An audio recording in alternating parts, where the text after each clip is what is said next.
Assalamu alaikum warahmatullahi wabarakatuh. Ashama akkam jirtu hordoftoota channel YouTube Abdul App. Barnoota haalaan barbaachisaa tokko kan irra caalaan keessan nagaafataa turtan deebii isaa isinii qabadhee dhufeen jira. Akkaataa viidiyoo TikTok irra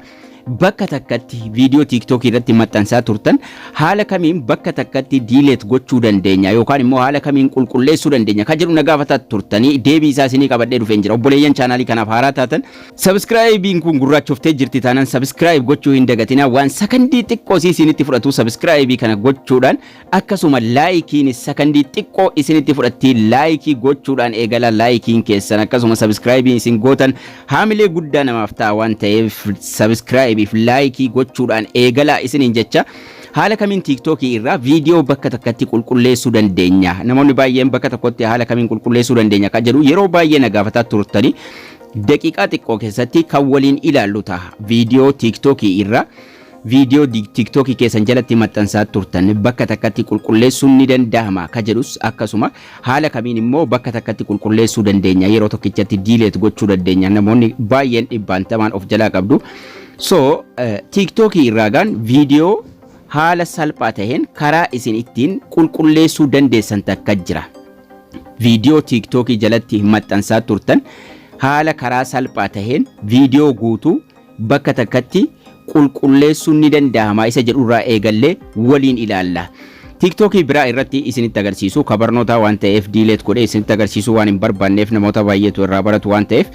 channel kanarra TikTok kanarra isinitti agarsiisu akkasuma Abduu officially follow gochuu hin dagatinaa isiniin jecha viidiyoolee kanarra haa eegallume viidiyoo jalqabarra jiru irra tuqxu viidiyoo salphaatti TikTok irra qulqulleessuuf erga tuqnee booda yeroo isin tokko balleessitan kabiraarra deemuu isiniin barbaachisu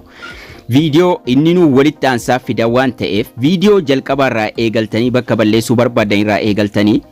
viidiyoo sana jala tuqaa sadii jira tuqaa sadan jala sana jiru tuqxu tuqaan sadan kun kunoo as jirti viidiyoo balleessuu eegaluudhaaf jechuudha tuqaa sadan sana erga tuqxanii kaatanii jala kana mallattoo adda addaa jiru dhuma irra deemtu gara harka bitaatti axaa'uudhaan gara dhumaatti deemtu yeroo isin dhumarra deemtan diileetiin kun as jirti xumurarraa jechuudha mallattoolee as jiran keessaa xumurarra jirti diileetii kanarra tuqxu delete this video jedhee isin gaafata canceliif diileetii jira diileetii gootu yeroo isin diileetii gootan viidiyoo lakkoofsa 3 bade viidiyoo lakkoofsa 2 dhufee jechuudha duubatti deebi'uun isin irraa eegamu ammas tuqaa sadan sana tuquudhaan xumurarra deemtu ammas delete ka jedhu jira diileetii gootu jechuudha canceliif diileetii jira diileetii gootu asumarra dhaabattanii amma viidiyoo lakkoofsi 2 bade lakkoofsa 1 dhufe ammas jala isaa tuqaa 3 jira tuqaa sadan kana tuqeen xumurarra deemaa jechuudha xumurarra deemuudhaan delete ka jedhu jira canceliif diileetii fida delete ka jedhuun tuqaa deema malee duubatti deebi'aa profaayilii jala galuun narraan eegamuu jechuudha tuqaa sadiin tuqaa xumurarra deemetuman diileetii godha inni nu tokko balleessee isa ittaanu fida tokko balleessee isa ittaanu fida waan ta'eef yeroo nuti kan delete goone ka ittaanu dhufa tuqaadhuma sadan jala isaa jiru kana tuqne diileetii goonaa jechuudha.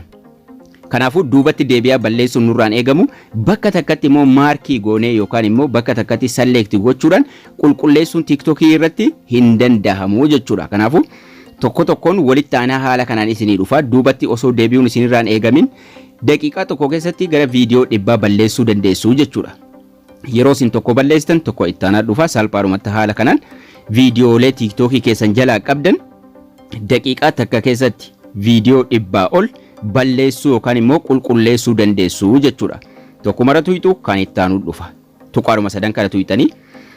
ni taphachiiftu jalqaba tuqaa sadan tuqxaniituma xumurarra deemtanii delete ka jettu kana tuqxu jechuudha. Canceliif diileetii isinii fida delete gootu inni ittaanu walitti aanaa dhufuu eegalaa jechuudha. Haala kanaan viidiyoolee TikTok jalaa qabdan guutuu qulqulleessuu dandeessu daqiiqaa tokkittii keessatti isin jala barnoonni keenyas kana fakkaata like share gochuu hin dagatinaa isiniin jecha haga barnoota kutaa ittaanu walitti deebinutti turtii gaarii nagayaan tura.